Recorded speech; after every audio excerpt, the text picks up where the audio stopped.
Here's a one worm and rig that'll catch you big bass from the pre-spawn through the post-spawn. The rig is super simple. All it is a 3/0 or a 4/0 EWG hook Texas rigged into the worm. You can actually use a swivel to a leader to make sure that this bait is freeze turning and not twisting up your line to your spool. When it comes to fishing this rig, I prefer the Z-Man trick worm because it has a nice balance of salt and floating ability. It'll float really nicely in the water column by itself, but it'll sink very slowly, especially on a 3/0 hook. And yes, I know that the theme of this year is pink, and the pink trickworm is a great option for this, especially in the spring. However, if the bass are a little finicky or just don't seem interested in pink, it's completely fine to fish the same technique on something like this, a green pumpkin. This is green pumpkin magic. And I know, I talk a lot about average size worms, but sometimes when you feel like you're underperforming, you do need to go to something like this, an 11-inch trickworm. What's great about these is that, one, it's a bigger presentation, so we'll catch bigger bass, but sometimes when the bass are so used to seeing trickworms like this, just going to a bigger size can get those bass's interest. So why and how do we fish this worm from the pre-spawn through the post-spawn? Well, the big advantage of one of these trickworms on an EWG hook like this is that when the bass are up shallow, they know they're shallow. They know they're being seen. And sometimes when you cast something too big and it makes a big splash, that disturbance can spook the bass off. With something like this, we can cast it really quietly up to cover or just into water and it won't make a big splash.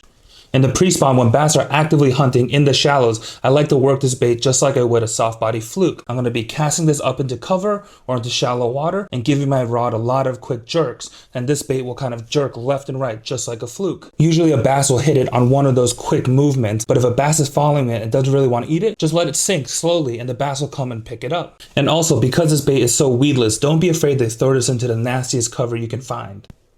And then in the spawn, when bass are actively on beds, what you can do with this bait is cast it a little bit past the bed and bringing it in really stealthily right over the bed and then letting it sink onto the bed. And then the bass will usually try to pick it up, or if it's not really interested in it, you can let it sit on the bed. And with the lightest rod work, you can kind of get this worm to wiggle in place, and hopefully sooner or later the bass will come and pick it up. And after the spawn, you have a few different options when the bass are finicky. One, if you see bass that are guarding fry, you can throw this bait into the fry and work it like a jerkbait so it looks like a fish trying to eat the little babies. But also, the big females that have been on beds and got beat up during the spawning season, they'll go off the beds either into deep shallow cover or into the deep and aren't really looking to eat that much. So this is when this worm is great. You can skip this under docks, you can cast this into lily pads, anywhere deep cover that a big bass will sit. And because this isn't too intrusive or too aggressive of a bait, a lot of the times a finicky bass will actually pick this up. So what are you waiting for? Get out there.